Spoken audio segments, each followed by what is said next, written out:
malam hari ini kita akan didampingi, akan dimentori oleh eh, Bu Nurlaila Fitriani. Beliau saat ini menjadi dosen di salah satu perguruan tinggi negeri di Makassar. Beliau juga adalah spesialis keperawatan jiwa yang akan mendampingi adik-adik semua selama 90 menit ke depan untuk teman-teman dibimbing berkaitan dengan soal-soal hukum keperawatan jiwa. Jadi tadi yang teman-teman masih bingung terkait keperawatan jiwa, silahkan dimaksimalkan, silahkan ditanyakan semuanya. Ya, tadi masalah masih bingung, ini maksud soalnya apa, instruksinya apa, ini mintanya apa, silahkan ditanyakan. Ya, sekaligus tipsnya bagaimana biar tidak bingung membedakan permintaan dari soal yang ada di uji kompetensi. Nah, agar lebih efisien, Nurse Nurlaila, Nurse Ella, panggilannya Nurse Ella, cek sound coba. Halo, Mas. Oke, sudah aman. Silahkan Nurse Ella, forum ini saya serahkan dan silahkan didampingi adik-adik kita hari ini. Ada untuk didampingi terkait keperawatan jiwa. Silahkan Nurse Ella. Terima kasih, Nas, atas waktunya. Selamat malam. Assalamualaikum warahmatullahi wabarakatuh. Salam sejahtera untuk kita semua. Baik, Waalaikumsalam. Bapak Ibu, tadi sudah disampaikan oleh Nas Heri bahwa kita akan mendiskusikan tentang latihan ya, soal-soal keperawatan jiwa selama 90 menit ke depan. Baik, mungkin saya langsung saja, nggih.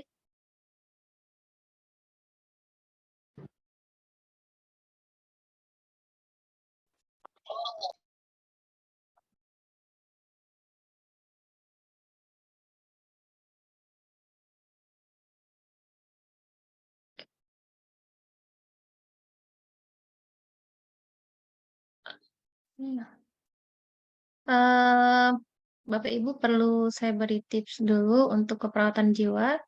Dia jika menanyakan diagnosa utama gitu ya, dia berarti sifatnya here and now atau sekarang dan saat ini. Clue-nya ada di soal biasanya dituliskan hasil pengkajian. Ya, begitu ya. Jadi yang di luar dari hasil pengkajian itu bisa jadi diagnosa tapi bukan diagnosa utama. Bisa dia sebagai core atau bahkan efeknya ya. Jadi tadi kalau misalnya ditanyakan diagnosa utama atau masalah keperawatan utama, dilihatnya adalah here and now. Baik, sekarang kita masuk di soal. Bapak Ibu silakan menjawab begitu ya. Nanti di kolom chat setiap soal kita beri waktu 1 menit. Saya izin untuk ini ya, oke, takutnya jaringannya kurang bagus. Silakan Bapak Ibu.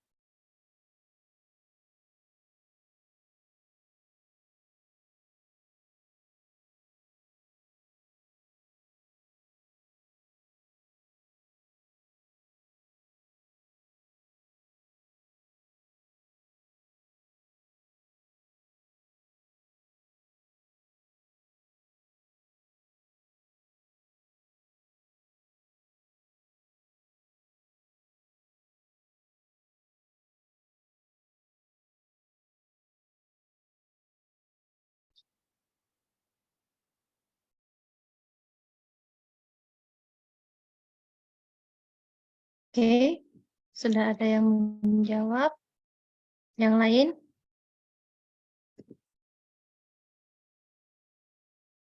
Ya.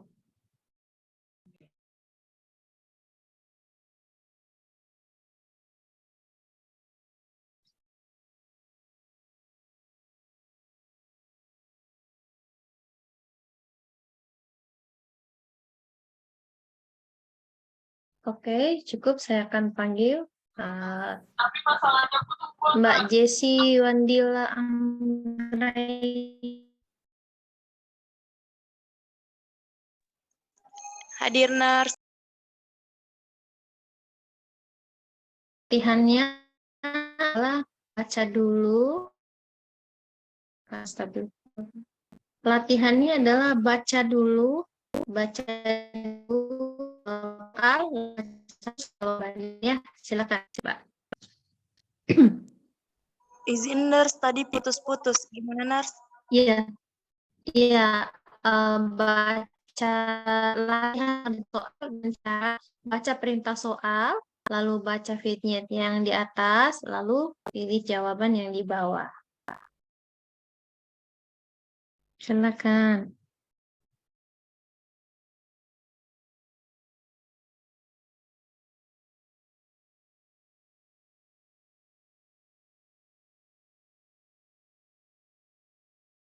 Silakan.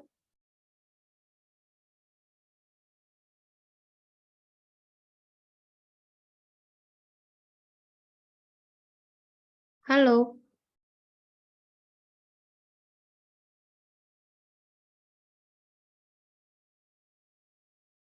Mbak Jessi. Iya nurse, maaf tadi sinyalnya. Oke. Dibaca ya nurse. Iya. Perawat puskesmas melakukan kunjungan rumah kepada seorang perempuan berusia 17 tahun. Keluarga mengatakan klien tidak mau melakukan kegiatan apapun. Hasil pengkajian, klien mengatakan malu dengan bekas luka bakar pada wajah, tampak sering menutupi wajah, tampak murung, dan banyak menunduk. Apakah kriteria evaluasi pada kasus tersebut? Jawabannya A. Pasien menerima realita.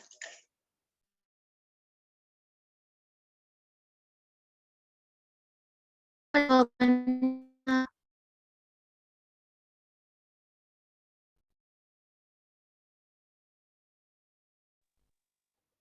kenapa pilih A? Karena di situ tertera bahwa pasien tidak percaya diri atas luka pada wajahnya. Terus juga dia kan pernah mungkin kecelakaan gitu ya nurse karena akibat luka bakar. Jadi evaluasinya di sini pasien harus bisa menerima realitanya. Oke, sebelum menjawab kriteria evaluasi, kita coba lihat dulu diagnosanya. Menurut adik-adik, diagnosanya apa ya? Harga diri rendah ya nurse. Ya, kalau harga diri rendah, implementasinya apa?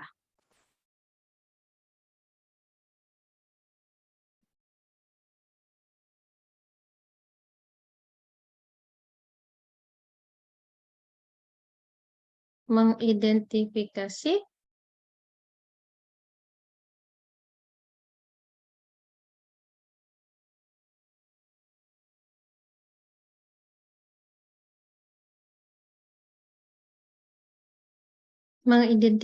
kemampuan Positif.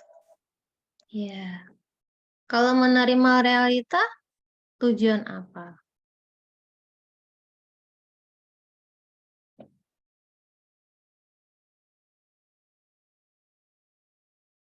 Presenting realita biasanya pada pasien paham ya.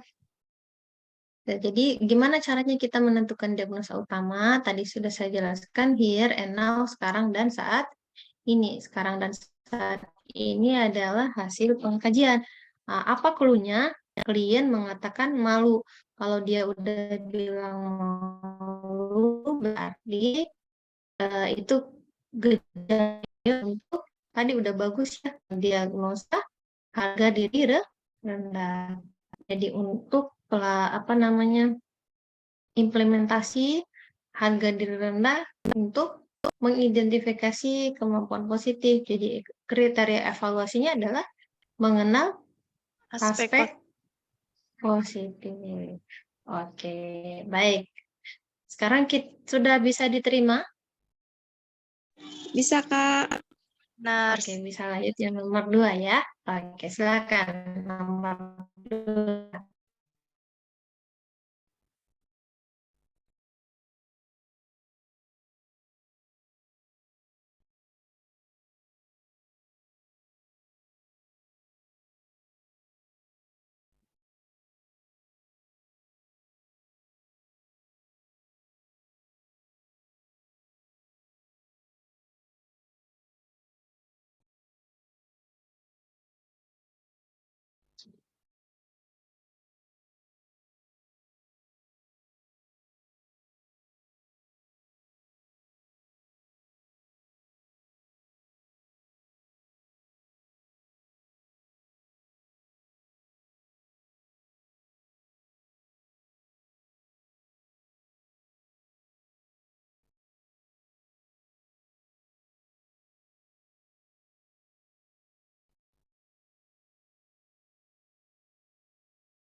yang jawab?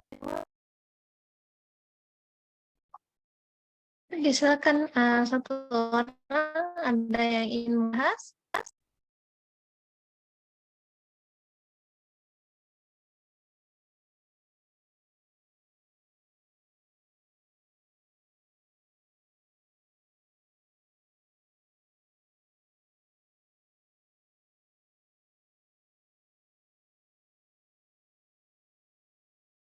Sama-sama ya. Coba Fani Andriani, coba latihan baca mengerjakan soal. Fani.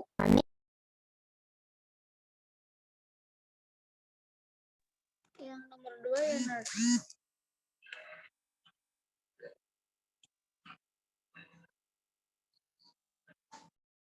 Yang lain? Seorang Mega.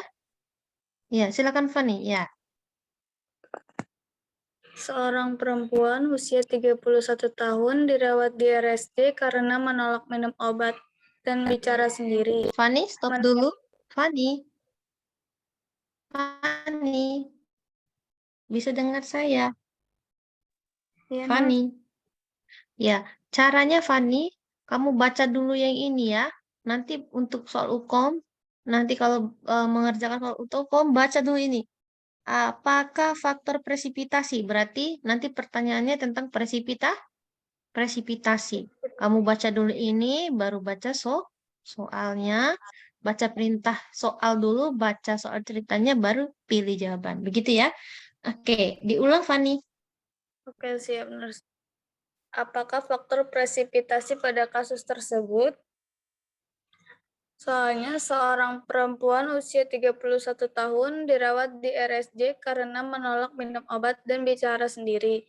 Menurut keluarga, pasien dekat dengan ibunya yang meninggal 1 tahun lalu. Selalu dimarahi oleh ayahnya, pernah tidak naik kelas, dan pernah tidak ditinggal menikah pacarnya 2 tahun lalu. Hasil pengkajian, pasien mengatakan malu karena belum menikah. Jawaban saya pola asuh, Nars. Oke, baik. Karena yang kelas juga.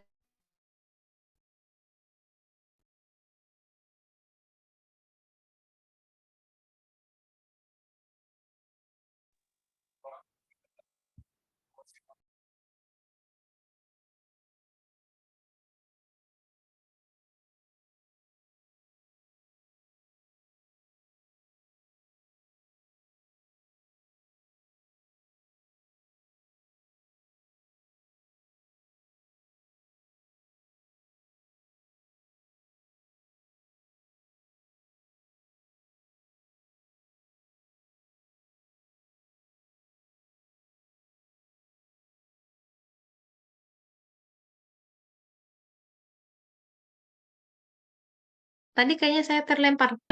Halo, adik-adik. Halo, adik-adik. Iya, Nars.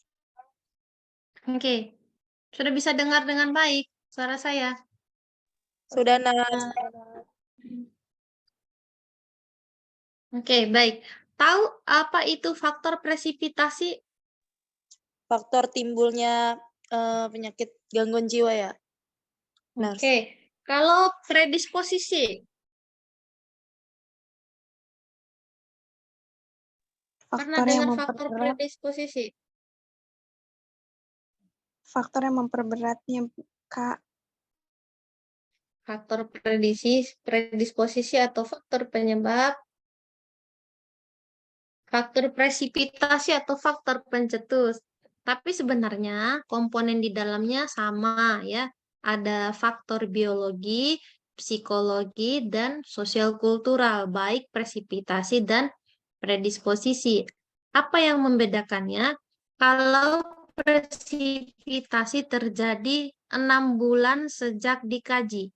Catat ya, 6 bulan kurang dari 6 bulan saat dikaji. Misal ya, sekarang bulan apa? Juli kan? Ingin mengkaji pasiennya, jadi hitung mundur. Berarti 6 bulan dari bulan Juli, sejak bulan apa? Januari. atau Februari gitu kan. Nah, kalau yang udah lewat lama lebih dari 6 bulan itu namanya prediksi posisi, misal 1 tahun lalu, 7 yang lalu, 2 tahun, 10 tahun lalu, itu namanya predisposisi. Ya, namanya predisposisi. Sekarang mari kita lihat yang ini yang mana predisposisi, yang mana predisposisi. Sekarang perempuan 31 tahun dirawat ICU menolak minum obat dan bicara sendiri. Berarti ini baru-baru terjadi. Ya, baru aja terjadi. Nah, menurut keluarga pasien dekat dengan ibu meninggal 1 tahun lalu. Kalau 1 tahun lalu berarti faktor predisposisi atau presipitasi? Presipitasi posisi.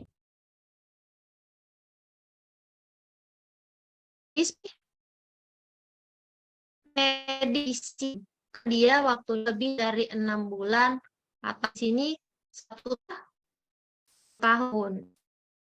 Selalu dimarahi ayahnya. Nah, berarti waktu sekolah. Sekarang umurnya berapa? 31 tahun. Nggak sekolah lagi kan? Berarti ini waktu dia kecil. Berarti lebih dari 6 bulan atau disebut juga faktor predisposisi. Lebih dari 6 bulan. Pernah ditinggal menikah 2 tahun lalu, berarti ini predisposisi. Hasil pengkajian pasien mengatakan malu karena belum menikah. Yang ditanyakan faktor presipitasi atau pencetus kurang dari 6 bulan saat dikaji. Berarti yang kurang dari 6 bulan di bawah ibu pelasar ini waktu kecil, kemudian gagal 2 tahun yang lalu, gagal pendidikan ini waktu kecil, ya kehilangan orang yang dicintai ini 1 tahun yang lalu. Yang dekat dengan atau ada alasan masuk gitu ya, beberapa baru-baru ini berarti kurang dari 6 bulan adalah putus obat. Ini faktor ya pencetusnya atau presipitasinya. Kalau penyebabnya ini ya namanya predisposisi atau lebih dari 6 bulan saat kamu kaji.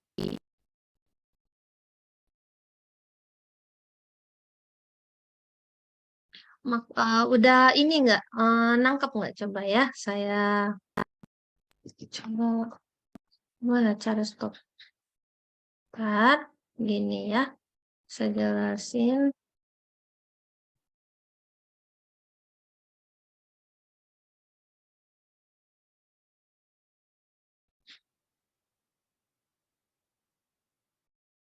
Jadi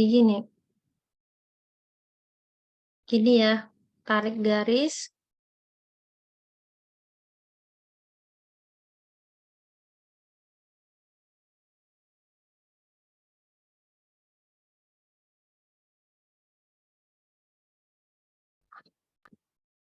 Gini.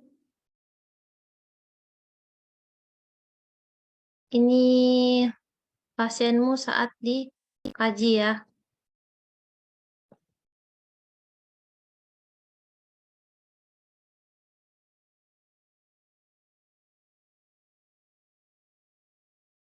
Ini 6 bulan.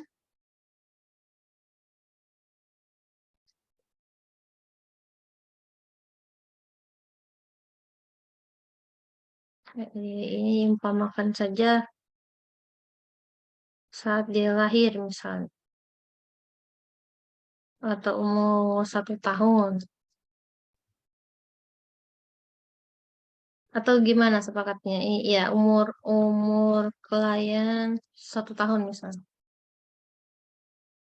Nah, tadi kamu di sini posisi perawat ya. Nah, kalau kejadiannya 3 bulan yang lalu dia tidak minum obat, misal ya. Berarti itu faktor apa? Presipitasi. Oke, ya. Di sini itu namanya presipitasi yang di tengah antara rentang ini sampai saat dikaji ya. Di rentang ini namanya presipitasi. Shape. Ini ke sini ini namanya presipitasi. Tadi good ya, hebat bisa menjawab. Nah, kalau dari sini dari 0 sampai 6 bulan sebelum kamu kaji 6 bulan yang lalu, lebih dari 6 bulan yang lalu ke sana, lebih dari 6 bulan yang lalu. Set ke sana ya, itu adalah Posisi. Oke. Kalau misalnya klien saat ini dikaji dia mengalami marah-marah gitu. Itu disebabkan karena dia bangkrut 2 tahun yang lalu. Itu namanya predisposisi apa presipitasi? Predisposisi. Oke, predisposisi karena 2 tahun. Nah, kalau misalnya dia habis di PHK 1 bulan yang lalu, Presipitasi. oke mantap. Yap, berarti kita bisa lanjut ke soal nomor berikutnya.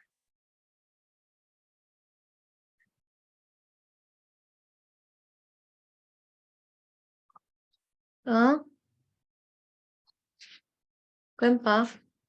Ya. Oke, sekarang kita lanjut nomor 3 ya.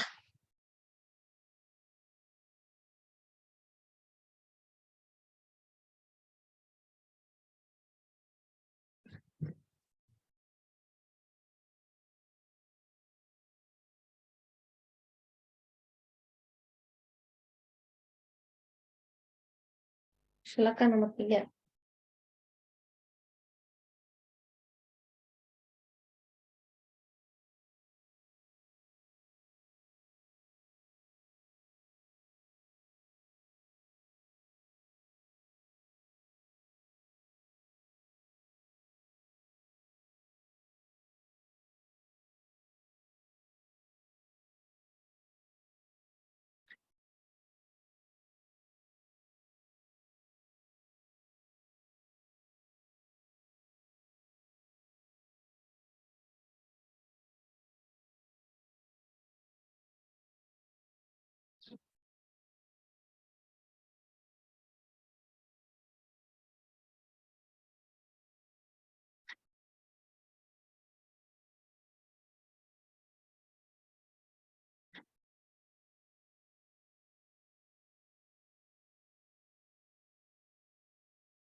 Kelihatan nggak? Kok lama? Sulit, Nurse. Iya, nggak apa-apa, biar pintar.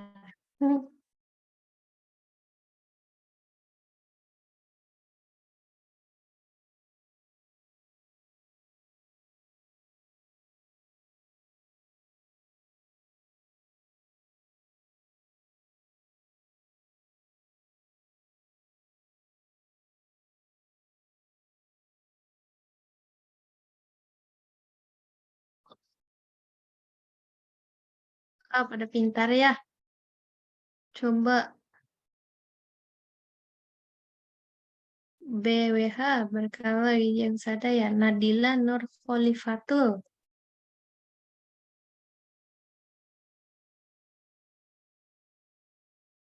Iya, nah.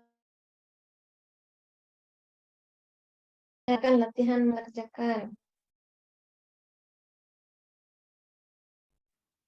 Apakah prinsip etik yang dilakukan pada kasus tersebut? Seorang laki-laki berusia 18 tahun dibawa ke UGD RSJ karena mengamuk di rumah. Hasil pengkajian, tatapan mata pasien tajam, tangan mengepal sambil memukul-mukul tempat tidur, perawat akan melakukan pengikatan pada pasien. Saya jawabnya yang A, non-malfeasance. Oke, non-malefisiensi. Oke, kita menjaga supaya tidak malefisien ya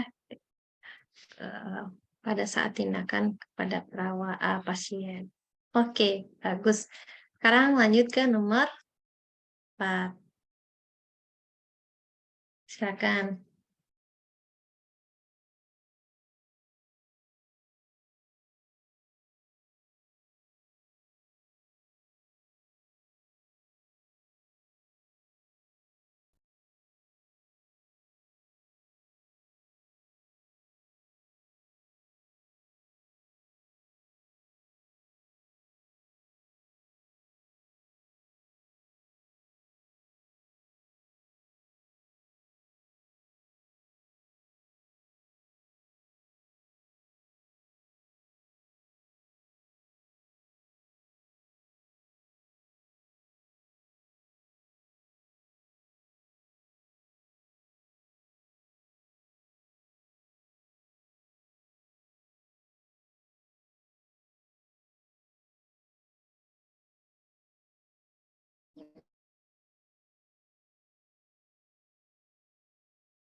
Harusnya kurang dari 1 menit ya, supaya nanti kalau ada soal yang sulit di departemen lain, itu bisa dipakai waktu yang lebih di saat menjawab soal-soal keperawatan jiwa. Oke. Amel.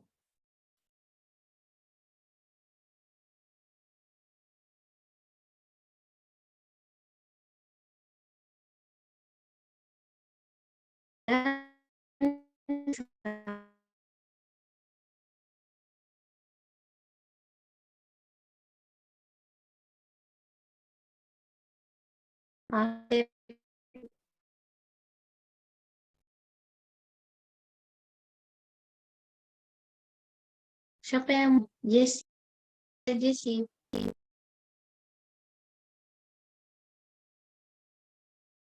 Apa suara saya kedengaran apa enggak ya? Suka putus-putus. Oh, putus-putus ya. Coba Jesse jawab, Jesse. Latihan menjawab lagi. Apakah masalah keperawatan utama pada kasus tersebut? Seorang perempuan usia 32 tahun dirawat di RSJ alasan masuk susah tidur, mondar-mandir, dan 3 bulan tidak minum obat. Pasien mengatakan suaminya sering melakukan KDRT dan saat ini sudah dicerai. Malu dengan kondisinya. Hasil pengkajian, pakaian tidak rapi, bicara dan senyum sendiri, malas berinteraksi dengan orang lain, dan mondar-mandir. Jawabannya, halusinasi, nurse. Oke. Menurut Jesse, kenapa halusinasi ya?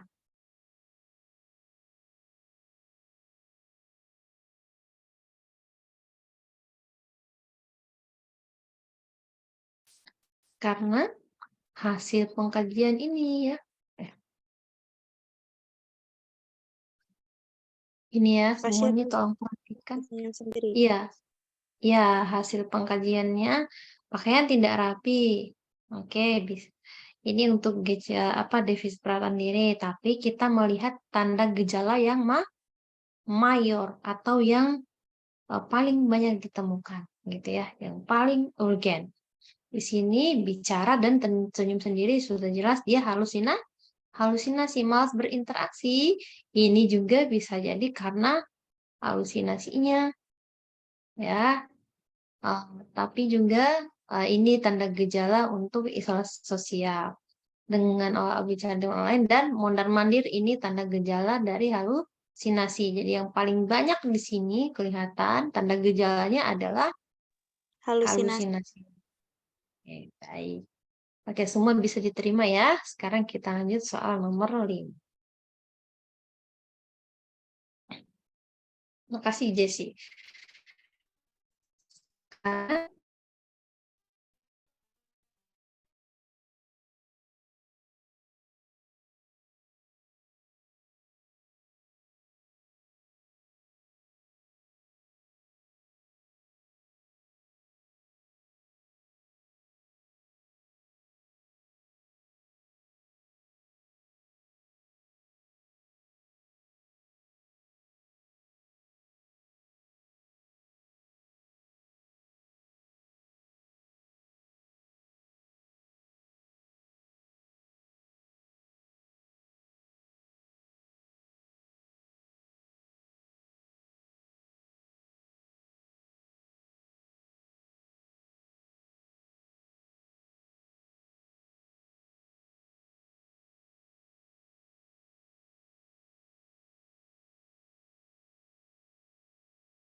Oke, dijawab.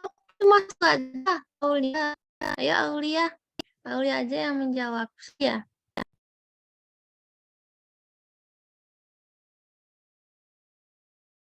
Aulia.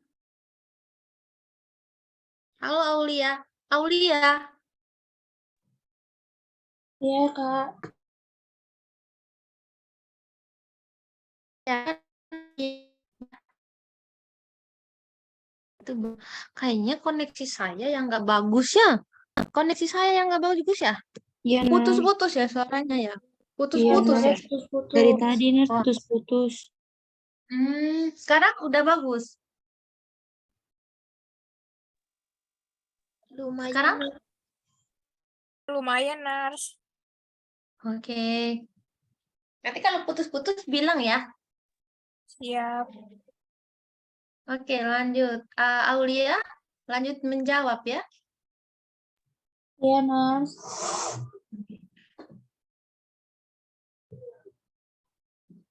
Dibacakan, Nars. Ya, betul. Latihan menjawab soal UKOM. Nanti supaya terbiasa.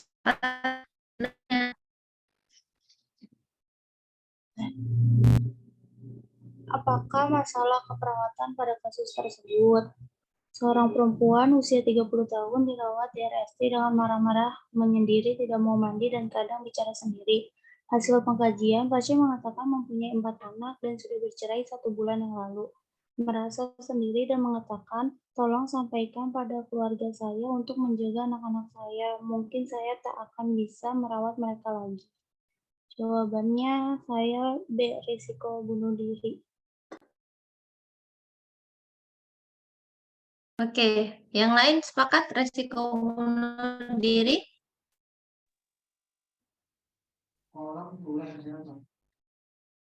Ini ya, hasil pengkajian klien mengatakan punya 4 anak, sudah bercerai 1 bulan yang lalu, merasa sendiri dan mengatakan, tolong sampaikan pada keluarga saya untuk jaga anak-anak saya, mungkin saya tak akan bisa merawat mereka lagi. Yang hal-hal seperti ini lagi ngetren ya, itu ibu-ibu ya, akhirnya suicide, bunuh diri, juga ada yang bareng-bareng sama anaknya gitu ya.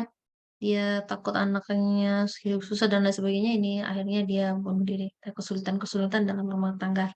Jawabannya betul ya, Aulia, risiko bunuh diri. Sekarang kita ke nomor 6.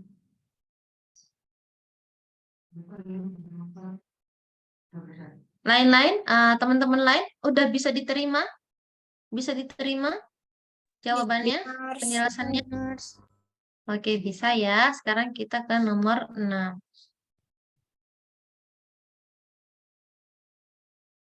Silakan nomor 6 sekarang.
Kayak gini kedengeran nggak? Kedengeran. Oke. Ya, sekarang Afrilia Septalastiana. Aprilia ada? Hadir, Nurse. Oke, silakan Aprilia. Baik, Nurse.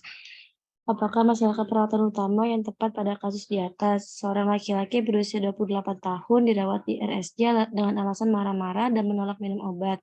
Masih wawancara, pasien mengatakan tidak mau berbicara karena dirinya mempunyai ilmu suci yang bisa menyembuhkan orang, bicara inkoheren, dan flight of ID. Keluarga mengatakan pasien terkena PHK 6 bulan lalu. Apakah masalah keperawatan utama yang tepat pada kasus di atas? Jawaban saya adalah yang A, Nurse Waham. Oke, Waham ya. Kenapa Waham? Baik, Nas. Karena bisa dilihat dari tata bicaranya yang inkoheren dan di mana pasien tersebut berbicara melebihi dari kenyataan dirinya dan beliau mengatakan mempunyai ilmu suci serta di sini selain berbicara yang inkoheren ada juga flight of idea, jadi suka di luar dari pikirannya sendiri, Nas. Oke, sama dia punya keyakinan yang salah ya. Keyakinan yang salah di mana dia meyakini bahwa punya ilmu suci. Oke, good. Sekarang nomor 7 ya.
Ayo dijawab, kenapa lama?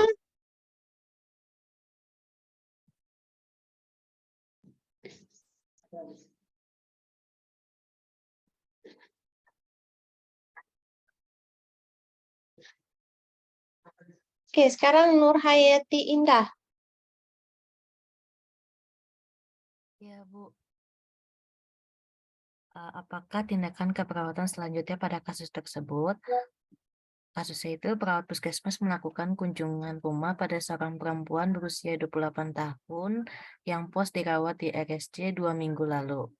Hasil pengkajian, klien sudah mampu berinteraksi dengan keluarga dan menyatakan keinginan bekerja kembali, tetapi takut melakukan kesalahan. Pasien mengatakan suka membuat kerajinan tangan. Jawaban saya B, melatih kemampuan positif yang dimiliki pasien, Bu.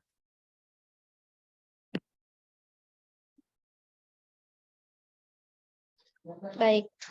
Kenapa pilihnya melatih?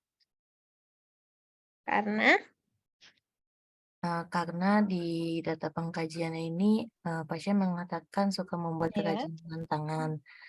Itu kan salah satu kemampuan positif yang dimiliki pasien ya, Bu. Betul.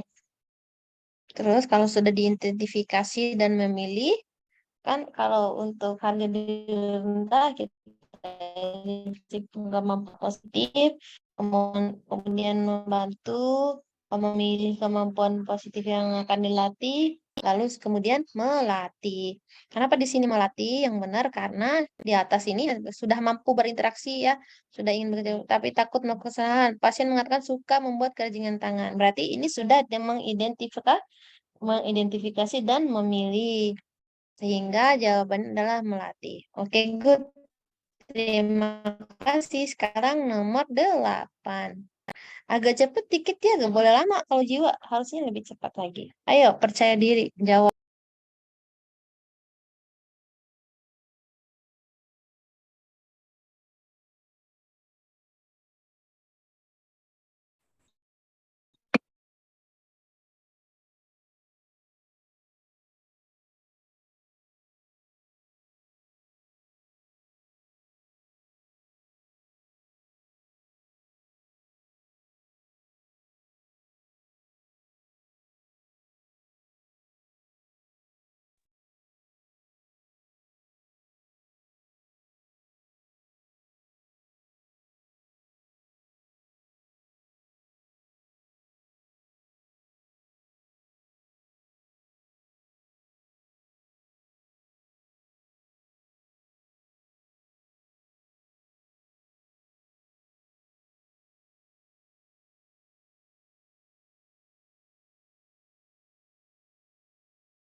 Ayo, jawabannya apa?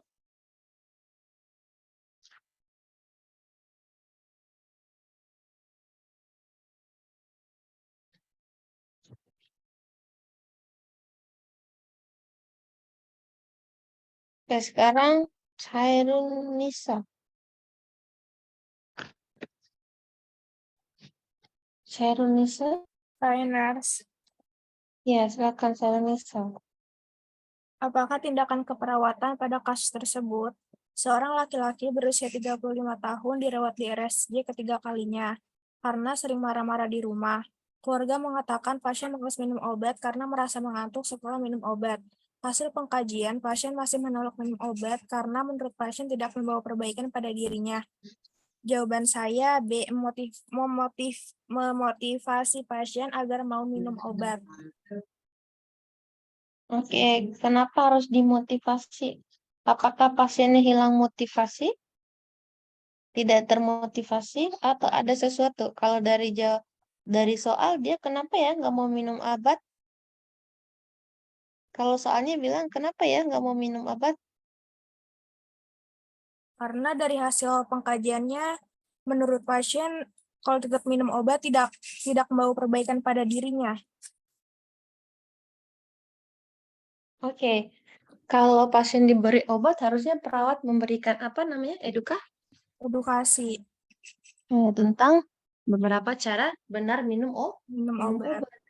Apalagi pasien gangguan jiwa, biasanya memang mereka putus obat karena ada obat yang tidak diminum, karena efek samping yang tidak, atau bahkan ya jarang gitu diberitahu, diedukasi oleh perawatnya atau terapis farmasisnya gitu ya.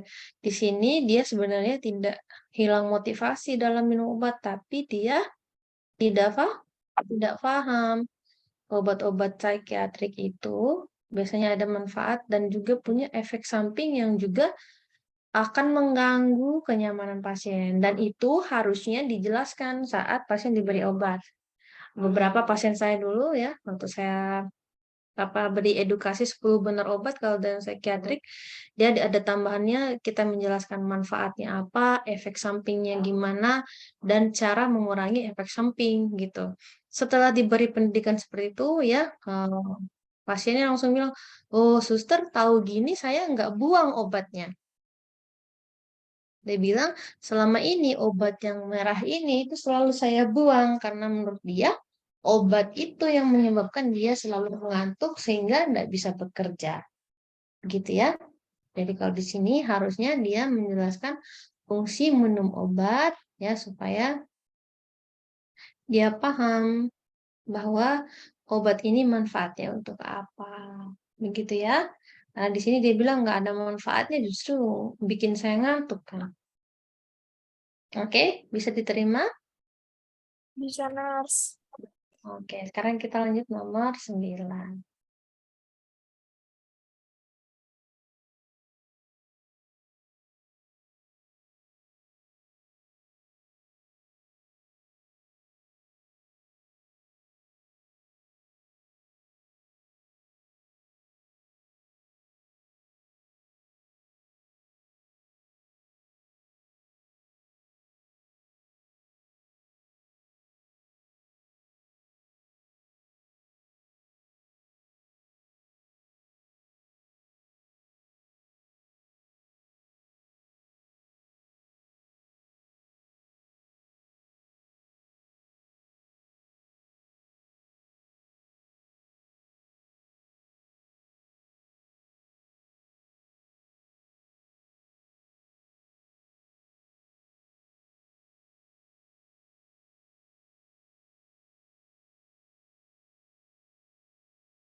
Oke. Ani Novitasari.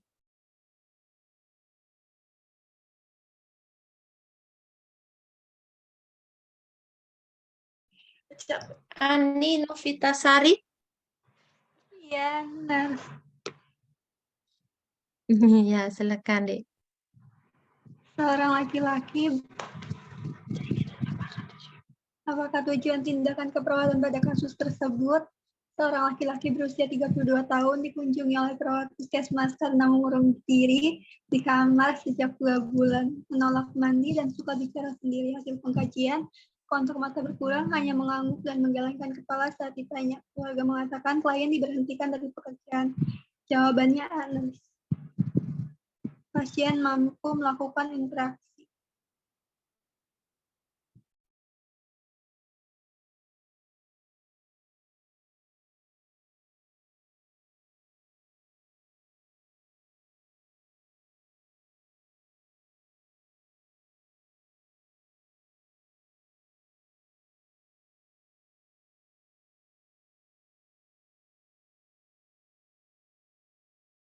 Oke, jawabannya. Analis. Pasien mampu Tuh. melakukan interaksi. Oke, diagnosanya apa? Isolasi sosial. Diagnosanya. Oke, isolasi sosial, kontak mata yang kurang, hanya mengangguk, gedang kepala, berhenti kali penting pekerjaan ya, mengurung diri, suka bicara sendiri. Nah, saat dikaji dia cuma ngangguk aja, nggak ngomong, nggak apa, berarti dia isolasi sosial. Sebentar ya.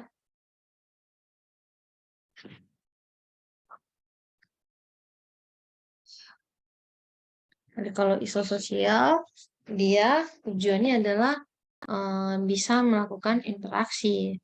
Betul. Sekarang Zoom.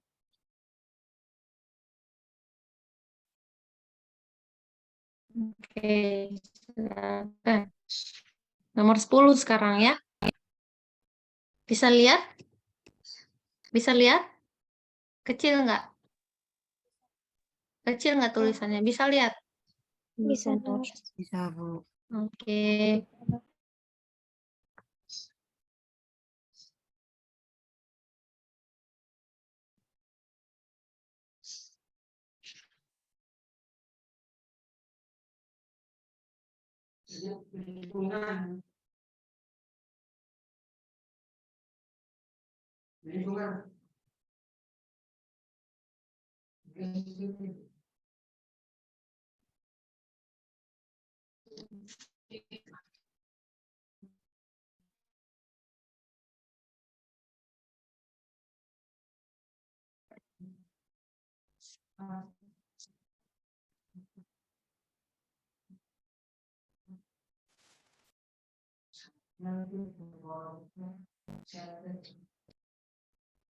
Oke, Aura Rahma Faiza.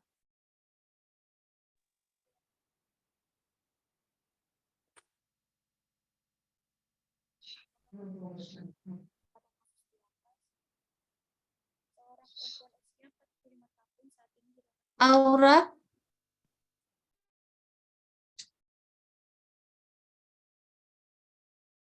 Nggak ada. Coba Nur Hayati Indah.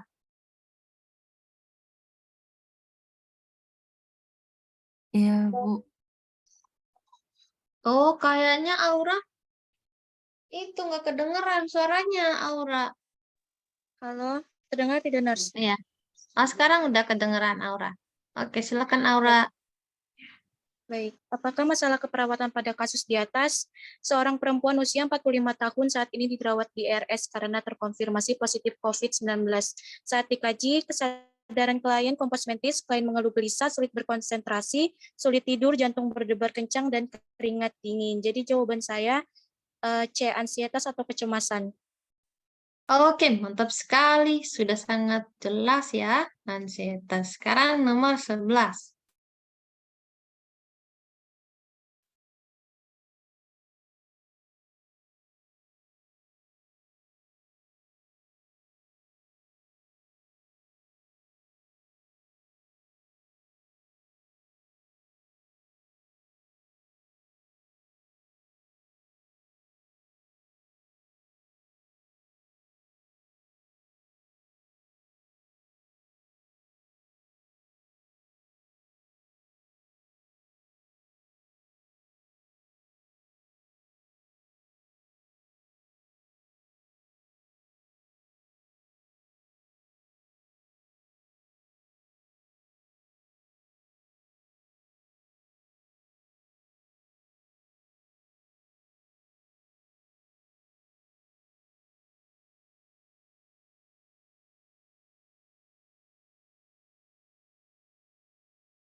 Oke, apa jawabannya nomor 11? Kok lama ya? Ih, lebih dari 1 menit, Dek.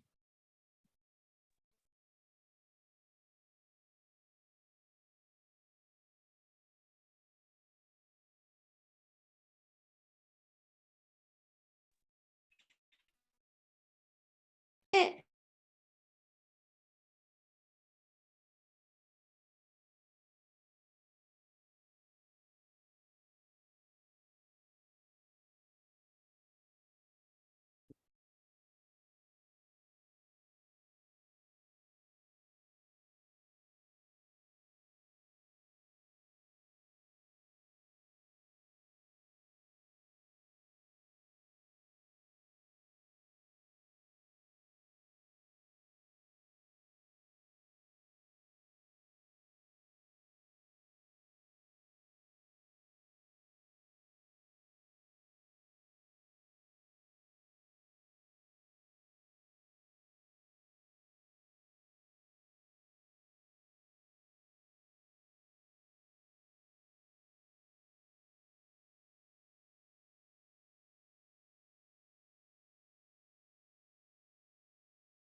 Oke, sudah ada 7 yang menjawab. Santimia. Silakan, Santimia.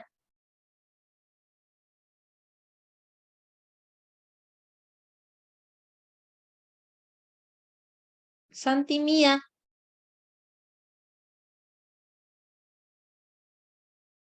Lagi rame soal saldo dan harta. Hah? Aura Rahma Faiza.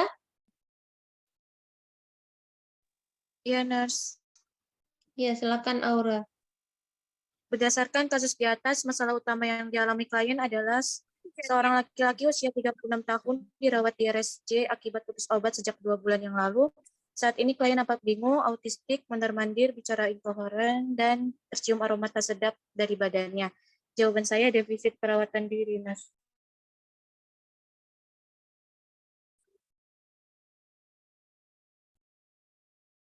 Hei, mana yang paling urgen dan paling banyak datanya?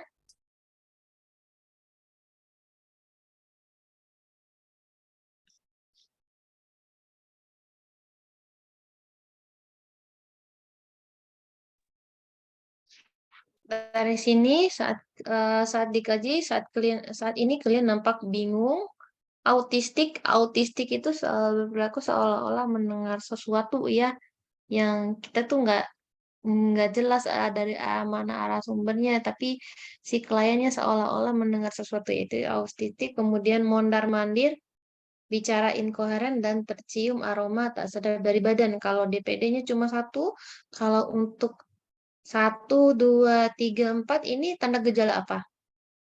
Yang atas bingung, autistik, mondar-mandir, itu iya halusinasi. Paling banyak Halusinasi. halusinasi. Nanti biasa soal tuh mengecoh seperti itu ya. Tapi kalau dia bilang diagnosa utama, ya yang mana paling utama ya halusinasi. Oke, sekarang kita lanjut ke nomor 13.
Oke, Aura sudah siap menjawab?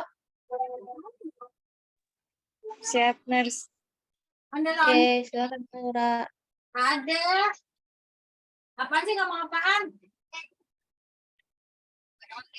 Oh, mana? Kepada klien di atas, usia 32 tahun dibawa ke puskesmas karena tidak mau makan, menolak bertemu orang lain, dan mengurung diri di kamar selama 1 bulan. Saat ini kondisi klien nampak Nurse keganti ya. Maaf. Pas aku nge-mute tadi. Oke, silakan. Saat ini kondisi klien nampak lesu dan postur membungkuk. Klien mengatakan malu karena tidak pernah lolos ujian CPNS. Jadi jawaban saya harga diri rendah situasional, Nurse. Oke, yang lain sepakat? Sepakat, Nurse. Oke, situasional kurang dari 3 bulan. Roni kalau udah lebih. Oke, sekarang 14.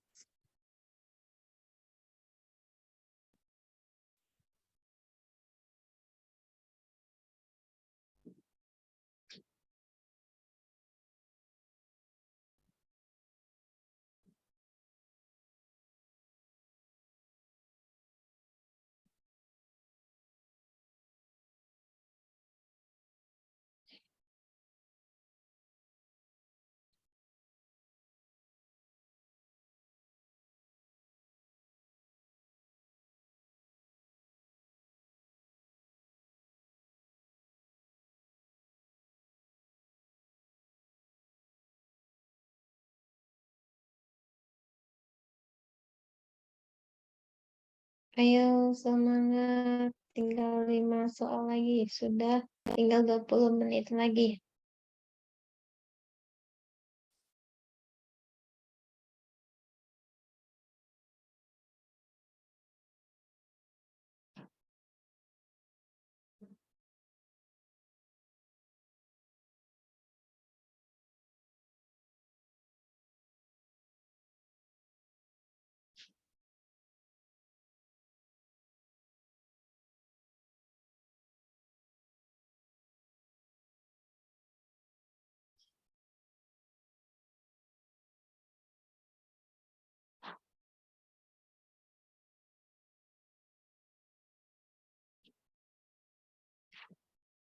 Oke, sudah ada banyak yang menjawab.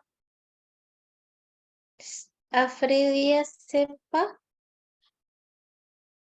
Iya, Nurse. Silakan, Afril. Baik, Nurse. Apakah tindakan keperawatan untuk kasus tersebut, seorang laki-laki berusia 50 tahun diantar ke RSJ oleh keluarga karena mengurung diri dan tidak mau makan? Hasil pengkajian, pasien mengatakan dirinya tidak berguna dan tidak berarti bagi orang lain. Pasien juga mengatakan dirinya merasa malu untuk bersosialisasi dengan orang lain. Jawaban saya yang C, Nurse, mengidentifikasi kemampuan positif yang dimiliki oleh pasien dikarenakan pasien mengatakan bahwa diri tidak berguna dan tidak berarti bagi orang lain, Nurse. Lalu, pasien juga enggan dan malu untuk bersosialisasi dengan orang lain, gitu, Nurse. Oke, diagnosa utamanya apa berarti? Harga diri rendah, Nurse. Oke, mantap. Wah, pada bisa. Sekarang 15. Terima kasih, April.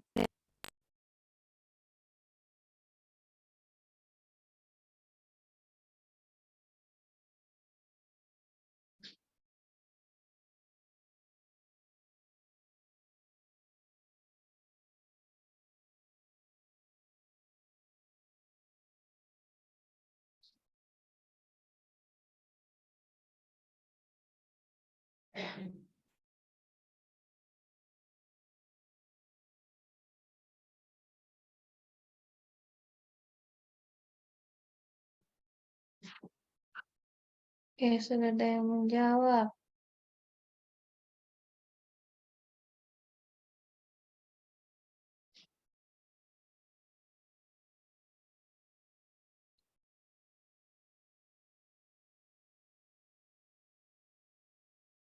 Sabrina Mutiara? Sabrina Mutiara.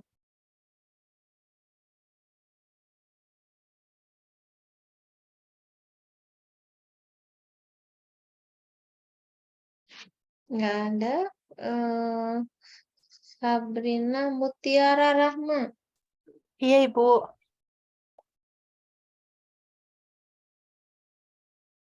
Seorang perempuan usia 15 tahun diantar ke RSJ oleh keluarga karena mengurung diri di kamar, tidak mau pergi ke sekolah dan tidak mau mandi setelah kakinya lumpuh akibat kecelakaan. Saat dilakukan pengajian, klien mengatakan lebih suka menyendiri, malu bergaul dengan orang lain karena fisiknya berbeda. Postur tubuh tampak menunduk, kontak mata kurang, sesekali pasien nampak berbicara sendiri. Apakah masalah keperawatan kasus di atas? Jawaban saya abu isolasi. Karena di situ pasiennya suka mengurung diri di kamar, tidak mau pergi ke sekolah, terus mengatakan lebih suka menyendiri.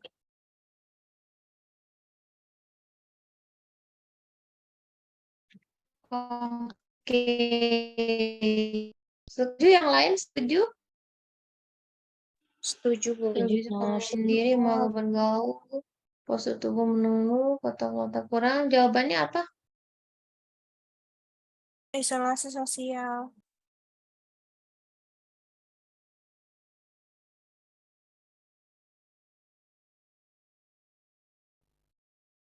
Lebih suka menyendiri, malu bergaul dengan orang karena berbeda, postur tubuh nampak menunduk, kontak mata yang kurang.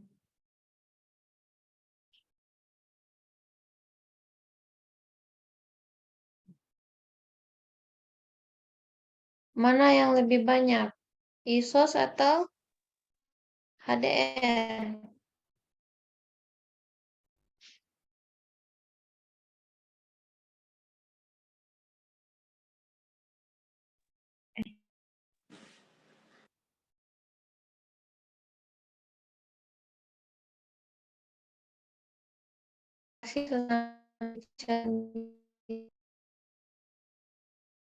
Kajian lebih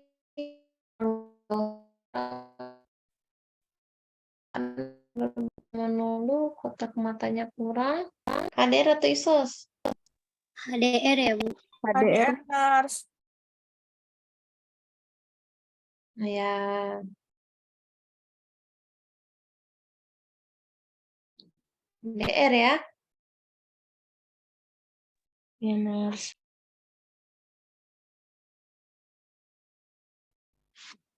Oke, lanjut. Terima kasih Mbak tadi sudah menjawab. Lanjut 16.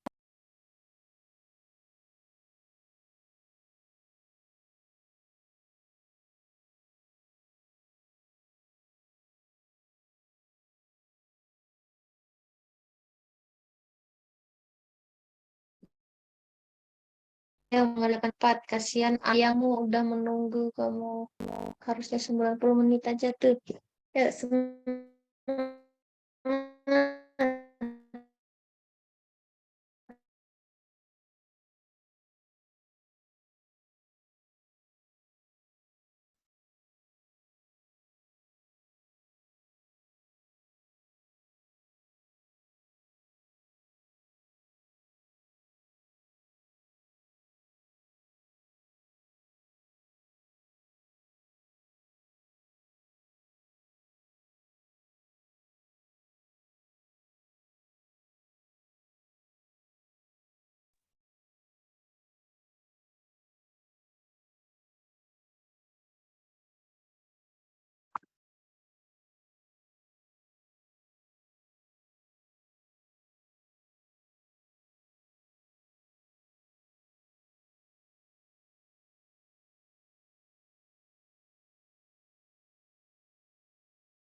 Oke, sudah ada yang menjawab. Pinky Septika Dewanti.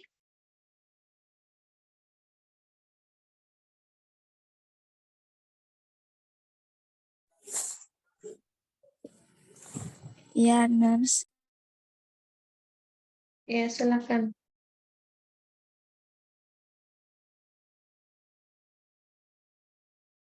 Silakan jawab, Pinky. Seorang laki-laki dirawat di RS jiwa dengan alasan selalu mengurung diri di kamar, lemah, bersemangat, dan selalu menyesali kondisi fisiknya. Klien sebelumnya menjadi korban kecelakaan lalu lintas yang mengakibatkan terjadi cedera pada kaki kanan dan telah diamputasi. Klien sering duduk termenung dan acuh dengan penampilannya. Klien pun sering mengatakan, andai saja kecelakaan itu tidak terjadi, saya pasti masih bisa bekerja seperti sebelumnya. Jawaban saya B, denial.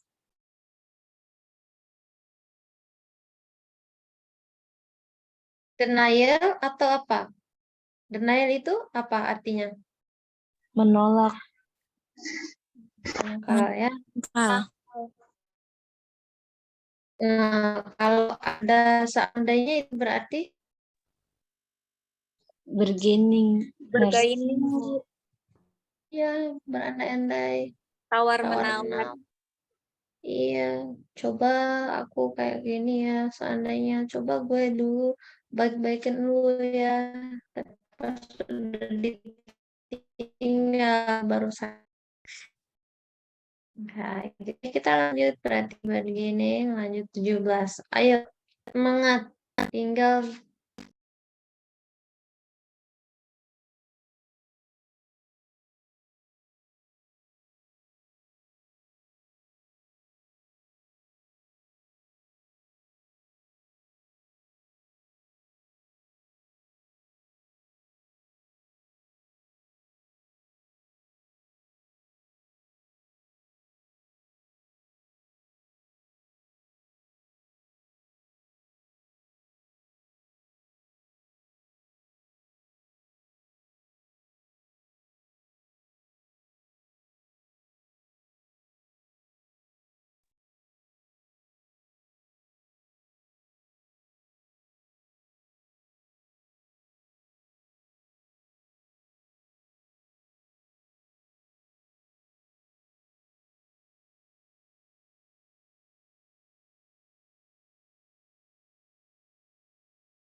tiga dua soal lagi. Saya ngeliat kalau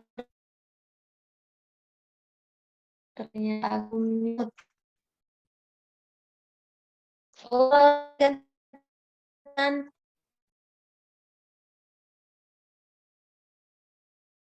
Ayo nanti ada orangnya.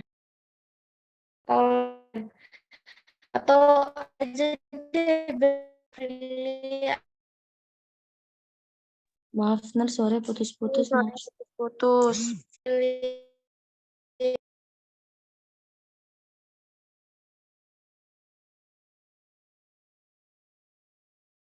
Allah.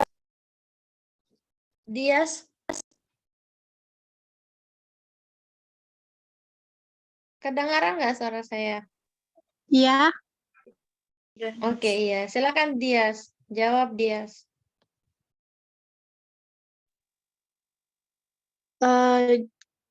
Saya bacain dulu ininya. Iya. Soalnya seorang laki-laki berusia 41 tahun dirawat di Apakah yang ini dulu Dias? Yang ini dulu Dias. Yang ini. Oh iya, apakah masalah perawatan utama pada kasus tersebut? Seorang laki-laki berusia 41 tahun dirawat di RSJ.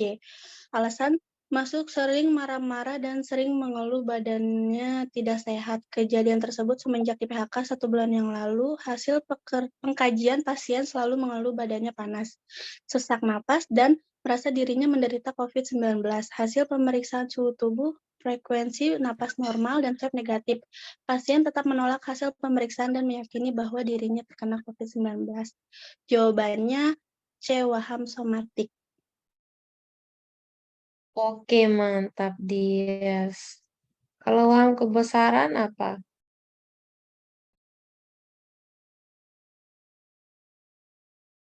Masih belum bisa menerima dengan kondisi yang saat ini, bukan nurse. Rasa dirinya orang kaya, orang Ya, punya kekuasaan atau jabatan ya. Kalau nihilistik, Merasa dirinya sudah tidak ada di dunia, nurse. terus dia yakin kalau dia udah mati, terus dia ini arwah yang hidup kembali kayak gitu ya. Itu namanya nihilistik. Kalau somatik tadi yang kaitannya dengan di badan, kalau agama kaitannya dengan agama, curiga ini yang curiga dianya bilang kalau orang mau bunuh atau ngeracun dan sebagainya. Waham itu adalah keyakinan yang salah, yang tidak sesuai dengan kenyataan ya. Kalau halusinasi itulah persepsi yang salah ya, persepsi harusnya dia tidak ada, tapi dipersepsikan ada melalui panca indera. Gitu ya, beda dengan waham. Waham itu adalah keyakinan yang salah, meyakini sesuatu hal yang salah atau bertolak belakang dengan kenyataan. Oke, sekarang 18. Oke, 18. Ayo, semangat guys. Dikit lagi. 5 menit lagi.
Oke, sudah ada yang menjawab. Ayo Aura.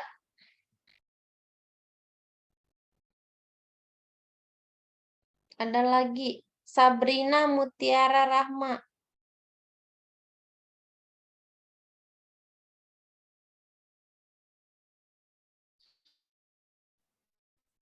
Iya, Ibu. Kata kuncinya adalah, ya silakan Sabrina. Baik, Bu.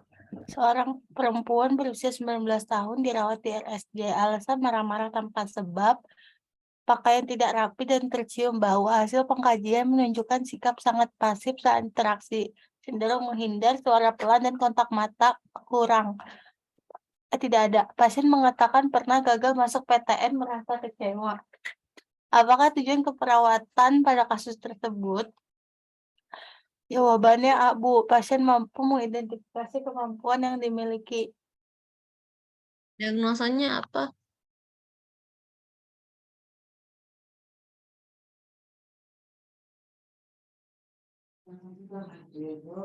Kalau kontak matanya nggak ada, berarti dia Isos. Ya, kepantangan kotak mata nggak ada, nggak bersuara sama sekali atau suaranya pelan, pasif dan menghindar itu namanya Isos. Iya. Berarti kalian mampu berkenalan. Oke, terima kasih ya. Oke, selanjutnya 19.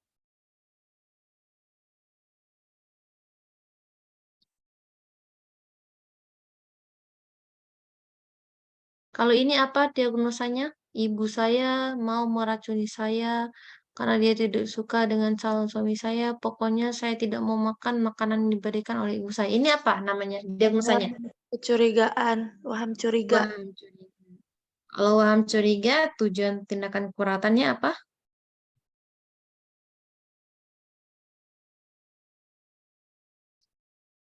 Kalau meningkatnya harga diri berarti ADR, merawat diri berarti DPD, bertasib dari waham.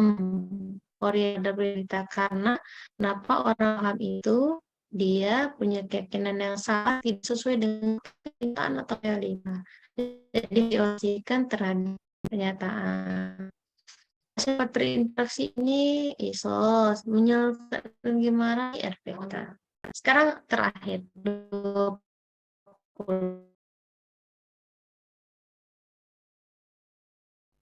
Yang soal yang tadi. Apa? Berarti halusinasi. Oke, baik. Cukup. Baik, sampai di sini apa ada yang ingin didiskusikan atau yang ingin ditanyakan?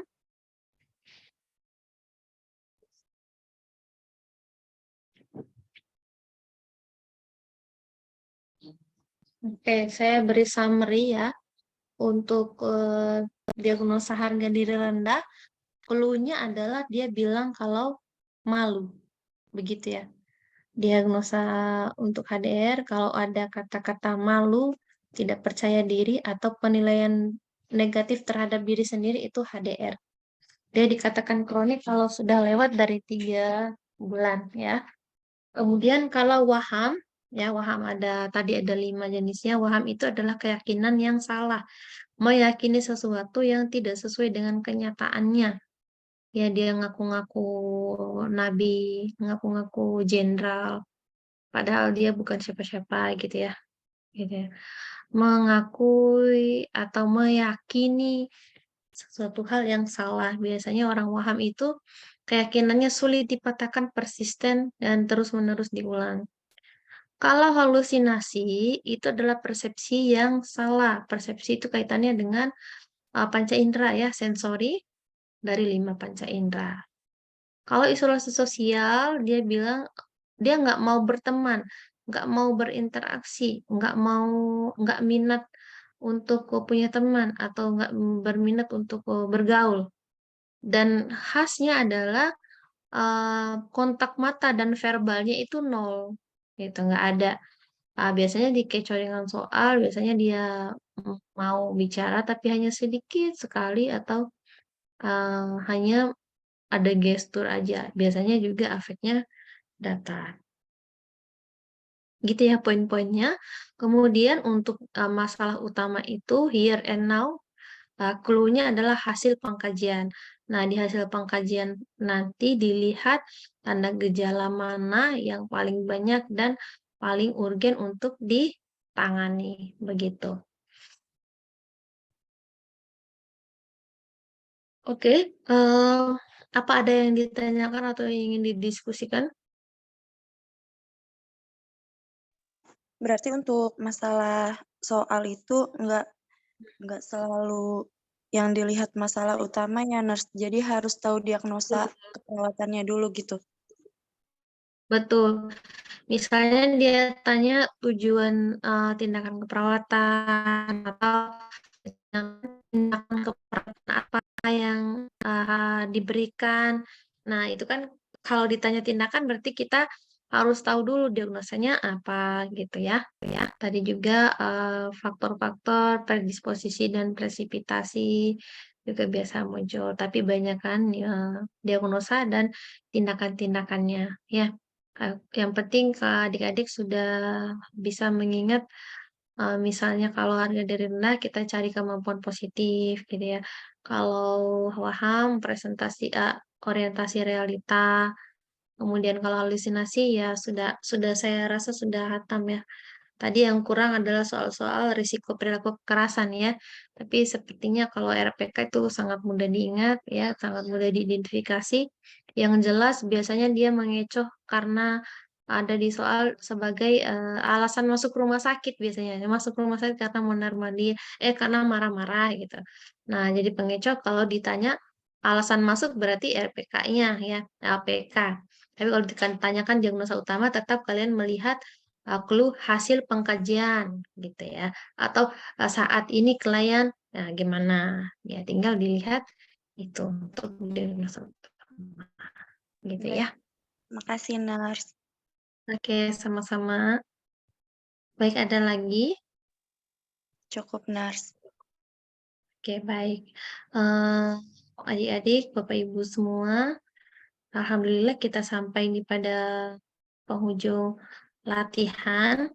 Saya berharap Bapak Ibu bisa mengalokasikan waktu atau bisa latihan lebih maksimal soal keperawatan jiwa karena ini relatif mudah menurut saya kalau misalnya udah dapat clue-clue seperti tadi ya.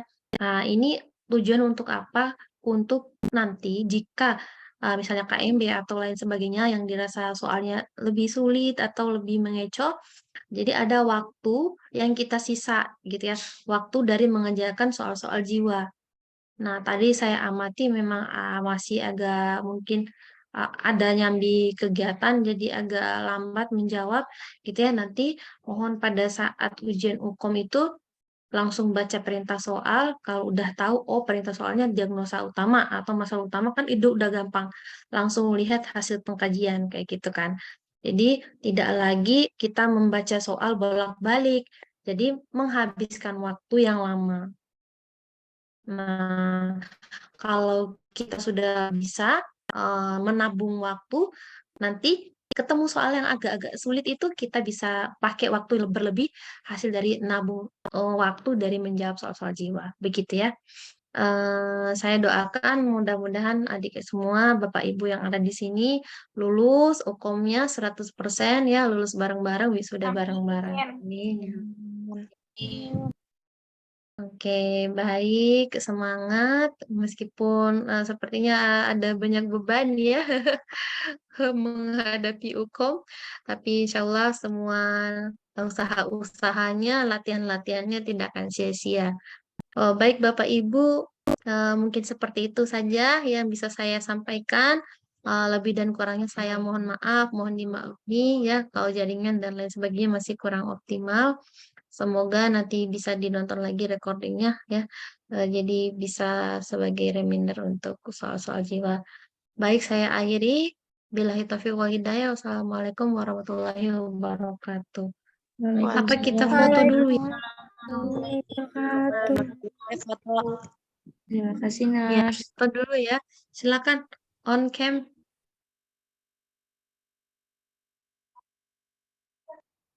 Oke, Jesse dan Afrilia, saya berterima kasih ya tadi udah ditemenin Aura juga.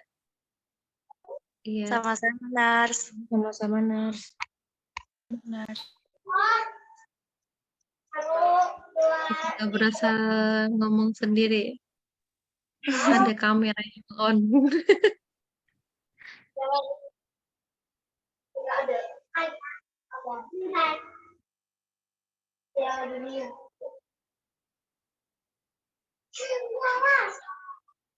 Dapat?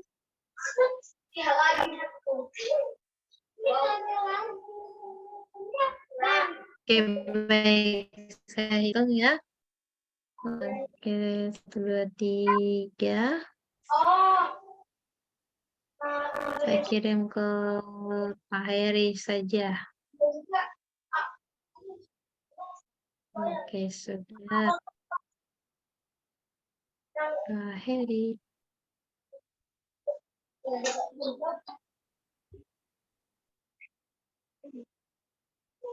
Oke, slide kedua.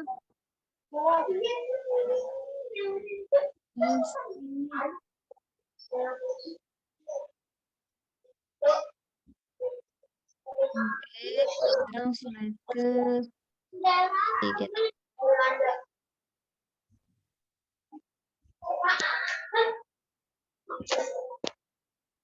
Oke.